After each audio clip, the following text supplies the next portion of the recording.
Hello दोस्तों, आपका स्वागत है आपके अपने इस YouTube चैनल मैथ्स क्लीनर में। आज हम जानने वाले हैं किसी भी दो अंकों वाली संख्या का वर्ग करना। तो चलिए जानते हैं। दोस्तों, एक अंकों वाली संख्या का वर्ग तो आप जानते ही होंगे। एक का स्क्वायर एक का वर्ग एक, स्क्वायर यानी वर्ग, स्क्वायर को ही वर्ग कहते हैं। एक का वर्ग एक, दो का वर्ग चार और तीन का वर्ग 9। उसी प्रकार आप जानते होंगे और 10 का वर्ग भी जानते होंगे कि 100 होता है, आपको याद ही होगा।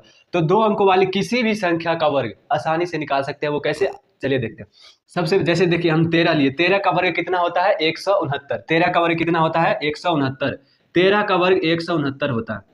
अब देखिए, सबसे पहले करना है कि 13 है, 13 का इकाई अंक क्या है? इकाई अंक 3 है। इकाई दहाई अंक होता है ना, तो इकाई अंक इसमें क्या है? 3। तो सबसे पहले इकाई अंक का वर्ग करना है। इकाई अंक का वर्ग करना है सबसे पहले, इकाई अंक का वर्ग। तो 3 का वर्ग कितना होगा? 9 होगा। 3 का वर्ग 9। सबसे पहले इकाई अंक का वर्ग किए 9। 9 आगे देखिए, आगे दूसरा स्टेप क्या है? यह पहला स्टेप था इकाई अंक का वर्ग, और दूसरा स्टेप है कि इन सभी संख्याओं का गुना। जैसे 1 और 3 है, यह संख्या है, और ये स्क्वायर है, यह भी एक संख्या है। तो 1 और 3 और ये 2 का गुना करना, सभी संख्या का गुना करना। स्टेप 2 क्या है?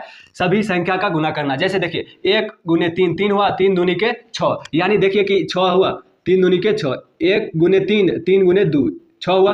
अब देखिए अगला स्टेप क्या है? अगला स्टेप, तीसरा स्टेप क्या है कि दहाई अंक का स्क्वायर। दहाई अंक क्या है? 1 है। दहाई अंक का स्क्वायर, दहाई अंक का वर्ग। 1 का वर्ग कितना होता है? 1 होता है। तो देखिए 1 का वर्ग 1, तो आया हमारा आंसर 169। 169 हमारा आंसर आ गया 169। उसी प्रकार और उदाहरण से देखते हैं तो ज्यादा समझ में आ जाएगा। तो चलिए जानते हैं। जैसे मान लीजिए हम लिए 75, तो 75 का वर्ग कितना होता है? तो 75 का वर्ग कितना होता है?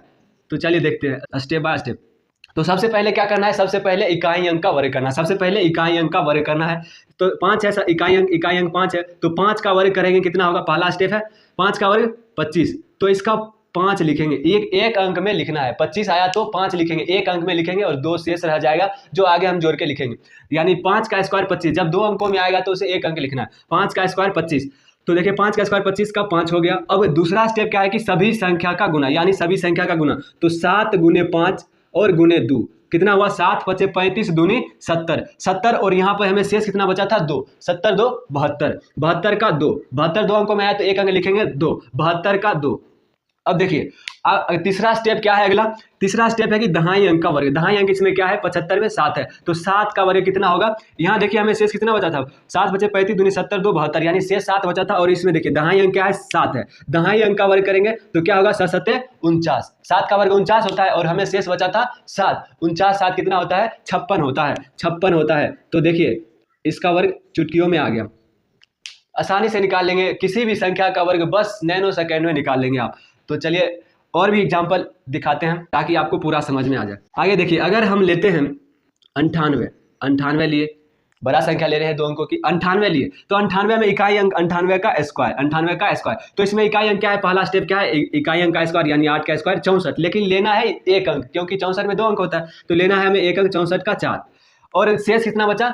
शेष यानी रिमाइंडर कितना बचा? 6। 6 बचा। तो अब अगला स्टेप क्या कहता है कि सभी संख्या का गुना। 9 गुने 8, 9 8 72, 72 दूनी के 144, 72 दूनी के 144, 9 8 72, 72 दूनी 144, और शेष बचा था 6। 144 6 150, 150 का 0, हमें शेष कितना बचा? 15, 15 शेष बचा। अब तीसरा स्टेप क्या है कि दहाई अंक का स्क्वायर। दहाई अंक, इसमें दहाई अंक क्या है? 9। 9 का स्क्वायर कितना हुआ? 81, और शेष कितना बचा था? शेष कितना बचा था? 15। तो 81 और 15 कितना होता है? 81 और 15 तो 96 होता है। आशा करते हैं कि यह आपको समझ में आ गया होगा।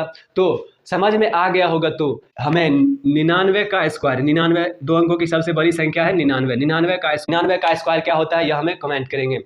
दोस्तों, अगर वीडियो अच्छी लगी हो तो इस चैनल को लाइक एंड सब्सक्राइब जरूर करें। धन्यवाद।